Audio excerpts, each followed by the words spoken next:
สีล้างผมมาใส่ซุ่มสีล้างหนึ่งยามมาแล้วแต่มันโบได้ในตุ่มก็สิประมาณนี้นะตุ่มแต่ก็ห้ามใช้ทางในมันห้ามใส่เป็นเหยื่อเรา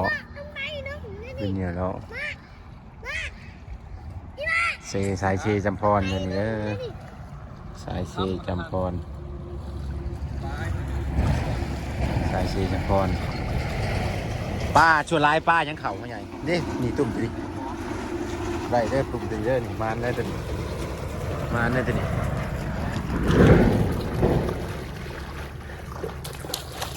นุ่งชงบุดตุ่มตีมันเลยนุ่งชงนี่ได้ปลาเลยตัวนี้เบิ้งมาเอาปลามากันนี่ปลากระบอกงามเลยนี่ฮะน่ะ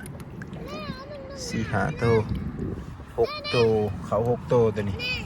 มาป้าลายได้ปีนี้เลยป้าลายได้อันนี้มาขุดพอขุดเอง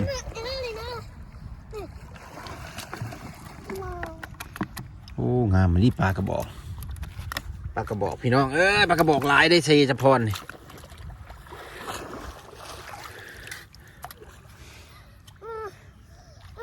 ยังอีก2 หลังยังอีก2 ด่าง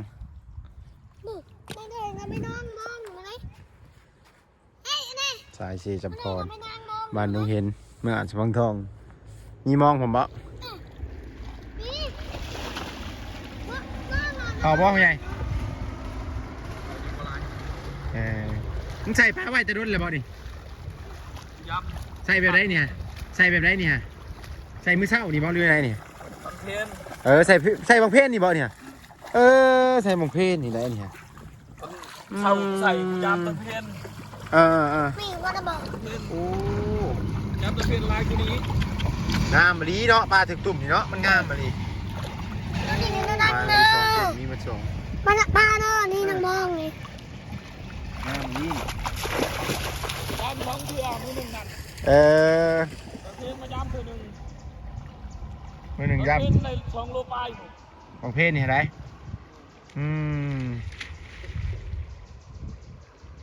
กระสบายเนาะใหญ่ไปนี่เนาะใส่ตุ่มนี่ข้อไม้ว่าเขาบริเผามันนี่เนาะเขามาใส่ว่างไว้แล้วเขากับมือ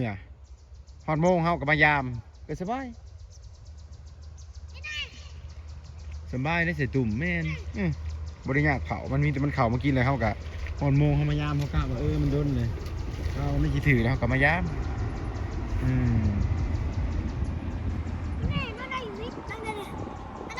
พอน้ำก็เริ่มบกเริ่มลงแล้วน้ำ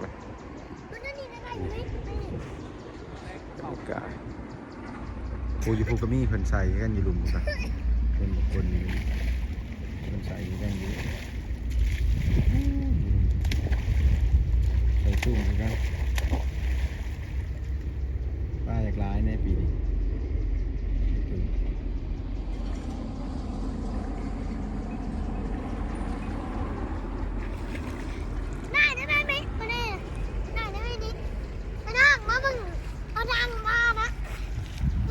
เขาบ่ตัวนี้บอกเข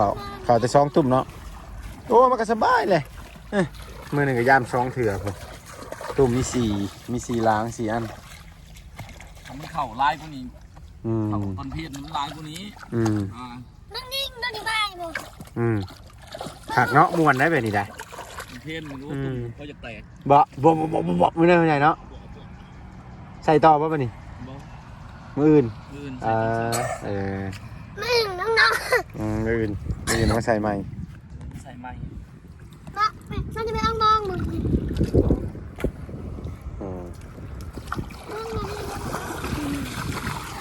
อย่าว่ามันมีอันแนวใส่เขาใหญ่มีแต่อันนี้เนาะมีแต่ห้ำนี่เนาะเห็นปะโอเคเนาะเขาก็สิประมาณนี้เนาะการยามตุ่มมันก็สิได้ประมาณนี้เด้อใส่ตุ่มใส่ยังก็สิประมาณนี้มือหนึ่งเขาก็ใส่มาวางไว้กับมายามกะประมาณ4-5 ชั่วโมงเนาะกะมันเข่าอะไรเนาะประมาณ5-6 ชั่วโมงมันแดดมันทิ้งเข่าแดดมันลิ่นปลามันลิ่นเนาะอันนี้มันอากาศมันเย็นเนาะกำเย็นปลาลูกขึ้นหาดปลาปลาโมเลนมันหนาวอากาศหนาวปลาโมเลน งาม หน่วยหนึ่งได้30-40 โต50 โตบางเถื่อ โอ้คือสิม่วน บาง เลย เถื่อ เนาะ เป็นร้อยก็ยังมี ม่วนได้แบบนั้นเนาะเพราะจนแหน่เนาะแบบ เป็น แหน่ แน่กันอยู่ปลามันเข่า โอเค ประมาณนี้ใส่ตุ้ม